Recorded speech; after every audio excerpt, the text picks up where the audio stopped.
Hi, my name is Jimmy Williams with NFL Draft Diamonds.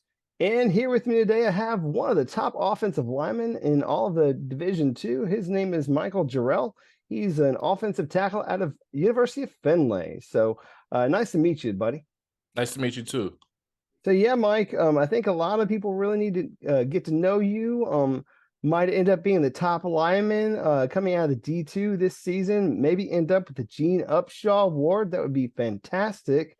But before we get rolling, I mean, obviously want to get to know your story. So let us know where it all started. Tell me about your hometown and stuff. Go ahead and fill us in. Okay, I was born and raised on the west side of Indianapolis. Went to Pike High School, home of many we're predominantly a basketball school. We've produced four NBA players. So I grew up with basketball dreams, watching Jeff Teague, Marcus Teague, RJ Hunter, and Courtney Lee. Watching those guys when I was growing up as a kid, I wanted to be a basketball player, and also I wanted to be like my brother. My brother is someone I look. My brother Jonte, he's my mom's middle child. I look at him to a lot because he was a great athlete in high school to me, and yeah, I wanted to be a basketball player. So basketball is my first love. Played it from the time I was 4 up until I graduated high school. But things didn't work out in the basketball thing. It's hard to get to the next level as a 6'6" postman, 6'5", 6'6" postman. So I started playing football in sixth grade, and I played defensive end. I didn't play offensive line. I didn't play Hmm. offensive line until my eighth grade. My freshman year of high school, I played offensive line. Sophomore year, I actually played tight end because I was a little guy, couldn't gain any weight. I was just tall, but didn't even have any muscle. And then they tried me at defensive end, didn't really get a feel of it. And then I found my place on the offensive line as undersized offensive lineman, but I was really good at it. Findlay came in and offered me and gave me a scholarship, and the rest is history. Committed to Findlay, played my freshman year, redshirted my sophomore year.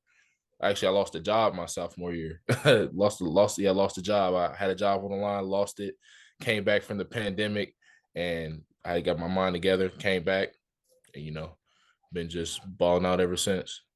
Yeah, obviously I feel like now you have established yourself as one of the top guys at your level of play. Mhm. Interesting story there. I mean, you had mentioned being a basketball guy. I mean, obviously Pike High School, multiple championships coming out of there. And I don't know how much you yourself actually played, but I do know that you did play some basketball there. How do you feel that helped you as a football player? I would say it helped me as with my feet. Being like know how to transition, being able to guard. Because sometimes, when you play basketball as a big man, you may get switched off on a guard, and you got to hold your own. So I kind of take that out there in basketball. I look at the defensive end as a ball handler, and I'm the person trying to keep you from getting to the rim, the quarterback. So that's how I look at it. Gotcha. I mean, I kind of get this feel like basketball was your first love. I mean, Oh yeah, for sure. and no problems with that. I mean, a lot of great athletes to be fans of. I mean, LeBron, I guess, is one of them for you. But then of course, at some point, something needs to, click a little bit and make you think that, you know what, like I could do this and I can maybe get paid to do this at the professional level. When was that for you? Like, when was that like a possibility that might have just kind of turned on in your brain? um, I would say I've always, it's crazy because I've always been told. I remember my freshman year of high school, I was sitting down, it was right before a game, and my coach, he set me down my freshman, I played freshman basketball. He told me, he said, in a couple years, in a few years after high school, you could be a millionaire off of football. Like, do you realize that? And jokingly, I mean, I didn't realize it. Like, that was like the first time somebody told me. And then when the Findlay coaches came in, they told me, they put the vision in my mind. Coach Keys, Coach Allen, Coach Davis, and Coach Wags. They all put the feeling, the vision in my brain. And ever since then, I believed it. I kind of once the pandemic hit, I thought it was never going to get there. But once things slowed down, things got back to normal, it just started to seem more real, like I could actually obtain it. Cool. So, let's talk about Findlay, man. I mean, obviously that's the university that took a chance on you that you've Mhm. called home for several years now. What makes that place so special for you? Everyone's genuine. I would say that was the key deciding factor. Genuine made me feel like family. Coach Allen, like another father. So Coach Davis was, like a big brother to me. I mean, he's not that much older than me, but he was like a big brother. And Coach Keys was like another father as well, and Coach Wags as well too. And it was just, yeah, just a family atmosphere. The town reminded me of Pike Township a little bit. This smaller, quiet, more quiet, not a lot of more people, but the whole setup of it kind of reminded me of home. And my mom loved it, and my brother loved it, my pops loved it. So yeah. And you talked a little bit about, I guess, sort of finding yourself over the years. I mean, because obviously in high school, like trying to find a position for you, like where the heck are we going to play this guy? He's very tall, he's 6'5" plus. But it took you a while to find your home there on the offensive line. Um, didn't have, I guess, the elite size that you have now. I mean, I would imagine you've gained about 50 pounds Yeah, about 50 since pounds. since coming in from high school. Talk about that transition. Like, how does that happen?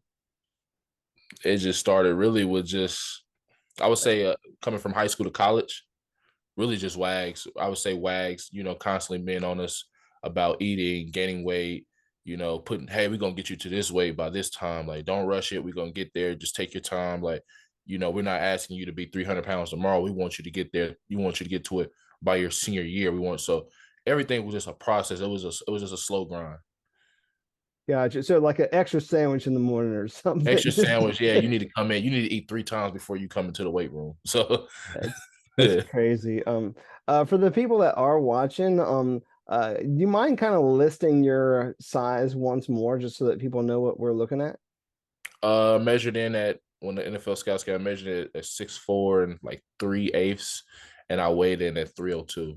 I'm at 305 now, but I weighed at 302 when they came in. Cool. So, obviously, introduce you as an offensive lineman. I know you play a lot there, and have established yourself on the right side.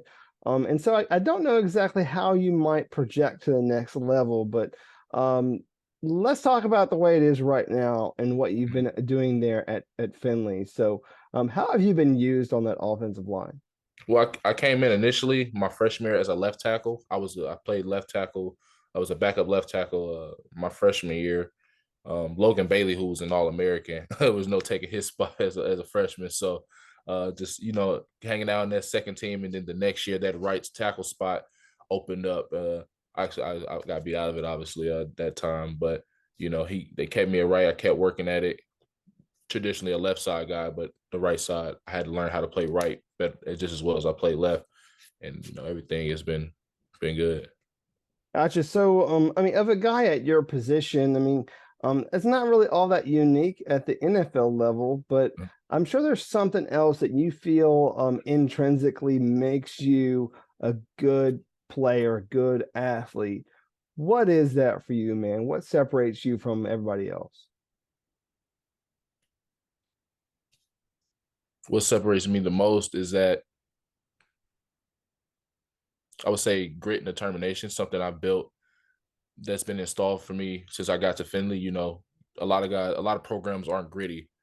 Um, we're gritty guys. It's obviously I have the size and the length and all that and the quick feet. Anything that you want out of an offensive lineman. But I would say my grit and determination, what sets me apart from the rest. Yeah, I mean, despite not having elite height, you do have some really good length. Mhm. From the notes that I do have, and maybe they've been updated, I don't know, but they had you listed as having an 81-inch wingspan. Is that still accurate?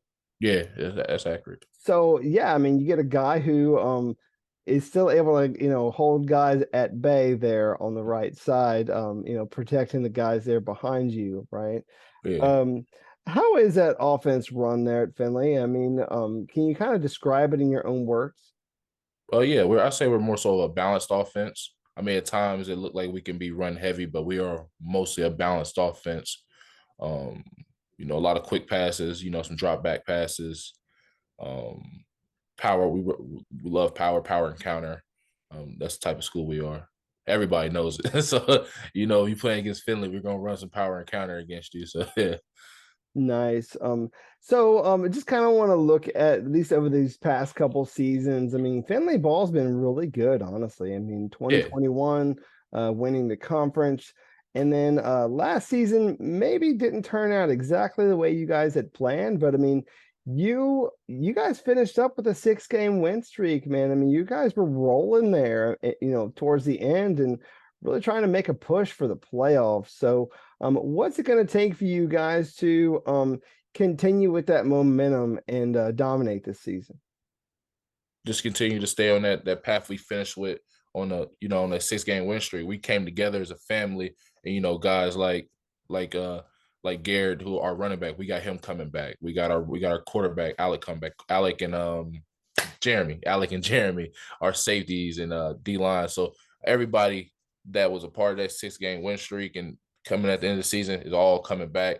And we all know we won. We all know that last season was a letdown. Honestly, we starting off 1-4.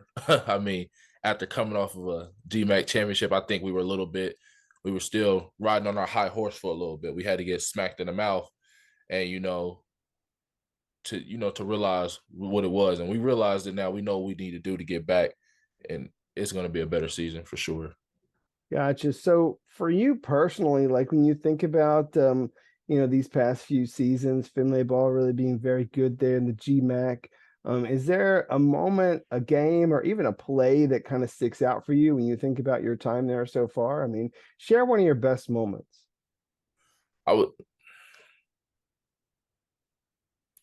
The best moment we had that I feel like that was like, I'll say this past season, that last game against Tiffin, coming out, going up on them. I mean, we were obviously the underdog in that game. People thought Tiffin was honestly, Tiffin was a more talented team than we was last year, but they didn't have I feel like they didn't have the grit that we had, and that game was just a true.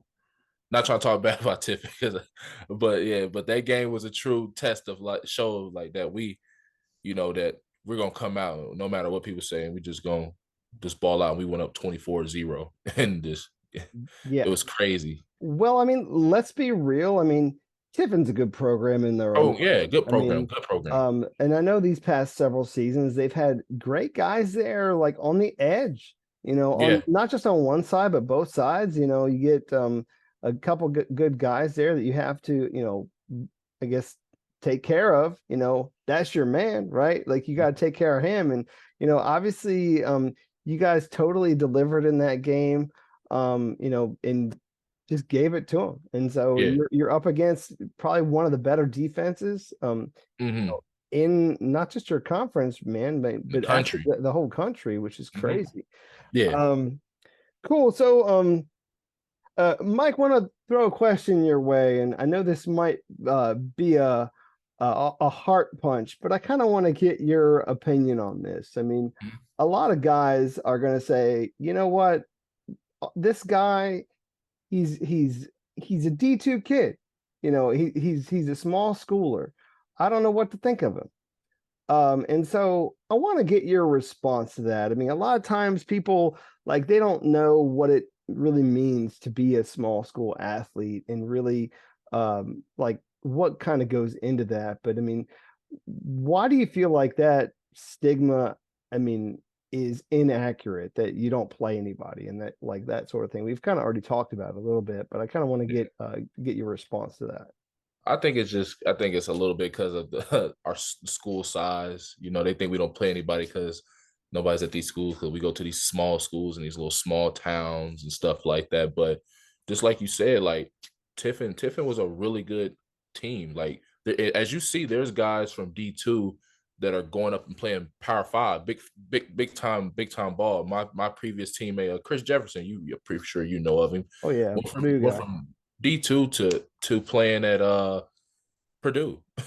A guy from Frostburg State just transferred to Maryland. Like everybody's transferring to to obviously bigger schools, like these guys, us at D2, we can play. And I think even in the transfer portal, these teams will start these college coaches that didn't obviously these guys weren't top recruits coming out of high school, and they realize, oh no, these guys can ball. And then I think the NFL scouts are starting to realize that too. That's why you see more and more guys get picked up, guys like Joey Fisher, guys like Tyson, Caleb, guys that from the D2 level, they're getting shots and they're getting on rosters, getting paid. So yeah, I think it's starting to change out a little bit. I think it's starting to change. Sure. I mean, I think sometimes, at least from when I sit down with guys like yourself, it's really the fight and the dog. Yeah. Is really what you're getting because you guys are having to go out there. You've already been told you're not good enough, and so you're busting your butt like on a regular basis to prove it Hmm. to people. Yeah. And that Yep. and that mentality is something that I know you guys go out there every week, but then also when you do get your opportunity at the next level, man, I mean, you guys are going to take it and you're going to use that mentality. I feel so. Hmm. People need to give these small schoolers a little bit more of a look than they have been. So Yeah, we've been doubted our whole lives, and then when it's time to show up on that big stage, we show up and we show out. So yeah. right, right. Mike, let's kind of take a break from football talk. I mean, I want to Mhm. get a chance to know you under the helmet. I mean, I know you go out there, people only see the name on the back of the jersey, the helmet, and they don't know the guy that you're an actual person underneath. So, what are you into? Tell us a little bit about you, your hobbies, or something else maybe that others might find interesting. So, give me something. On a daily, I work out a lot. I like to hoop here. I like to still hoop in my spare time, play the game, hang out with my boys, hang out with my brother. Um, yeah, as far as hobbies, I mean that's pretty much hobbies. Uh,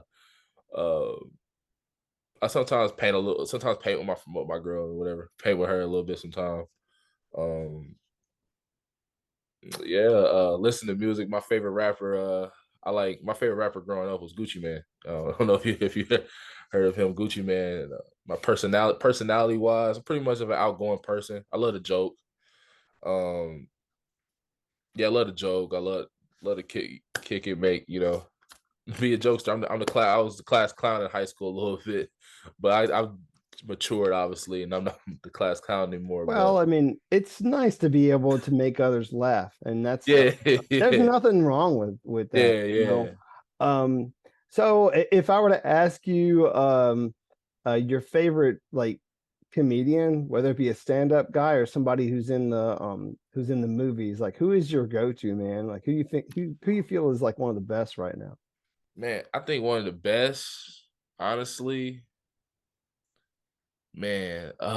That's a hard one It is because a there's hard one. I just figured I'd give you something just for fun. I don't. I think people probably gonna look at me crazy, but he's not like a. He's not. He's. I mean, I like D. Ray Davis a little bit. I don't know if you know who D. Ray Davis is, but I think he's funny. He's funny to me. I don't know why. He's just goofy. D. Ray Davis. I like Mike Epps. I Okay. like them. And then Kevin Hart. I like older Kevin Hart. Newer Kevin Hart, he had to change up a little bit, but I like older Kevin Hart for sure. Yeah. I love Kevin Hart. I love the movies he does with The Rock. I don't know what it Yeah, The is. Rock. Yeah, yeah. Oh, I like Uh, Dave Chappelle too. Dave Chappelle is hilarious to yeah, me. there's a lot of guys, obviously. Yeah. A couple other quick questions, again, just for fun. So hopefully just a real quick question answer bit. Um, what is the farthest place that you've been from home? Las Vegas for sure. Las Vegas. Las Vegas. Was that on like a vacation or something? Vacation, AU trips. So Okay. Um, uh, favorite superhero? Spider-Man. Spider-Man. Love it.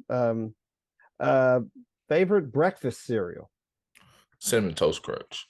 Cinnamon Toast Crunch. Love it, Mhm. man. Um, do you collect anything? Shoes.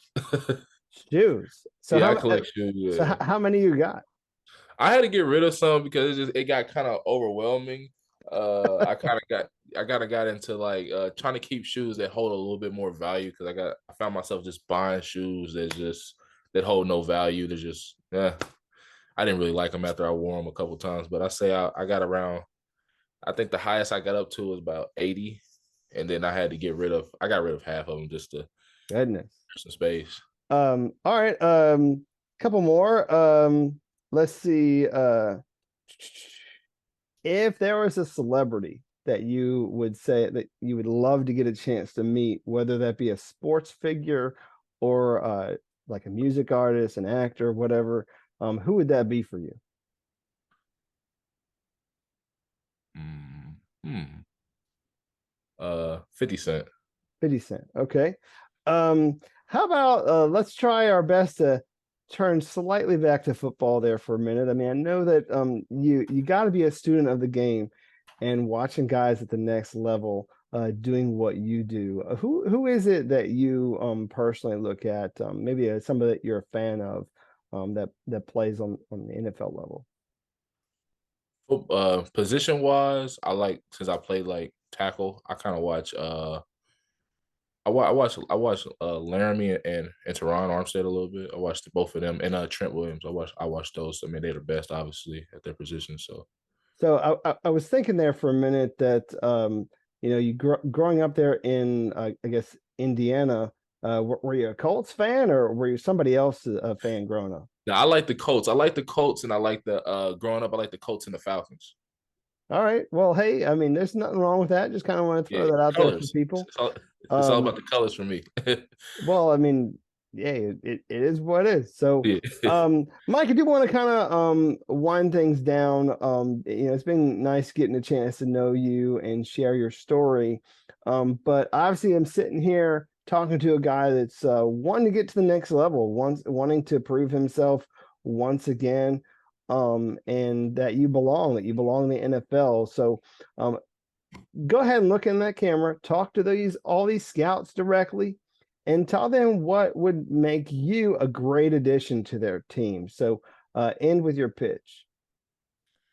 What make me a great addition to your team is that I'm a workhorse. I love coming in, putting in the work. I love coming in, clocking out. Um, the person that's obviously I'm a gritty person. I'm willing to do the dirty work that other people just don't want to do, and I'm not afraid to do it. Yeah, I mean, part of me, Mike, feels like you are just now coming into your own. And not that that's a bad thing. I feel like your momentum right now, and Findlay's is going great. You're gotten yourself to a position where you've really solidified yourself on the offensive line, one of the best at your level of play. I mean, really, I'm calling it now, man. Like if you're not one of the finalists for the Gene Upshaw Award, something's wrong. So Mm. people really need to keep you in mind this upcoming season and beyond, because I feel like you would get a chance at the NFL level at some point, somewhere. So do wish you all this best this upcoming season and beyond. All right. Nah. And yeah, oh, I like to shout out to my offensive line coach slash head coach, Corey Allen. Without him, none of this would be possible. Not anything. He's putting the work, and he's putting the work with several offensive linemen. And if it wasn't for him, I wouldn't be where I'm at now. Cool, man. Well, once again, Michael Jerrell, a offensive lineman there at Findlay. So check this guy out.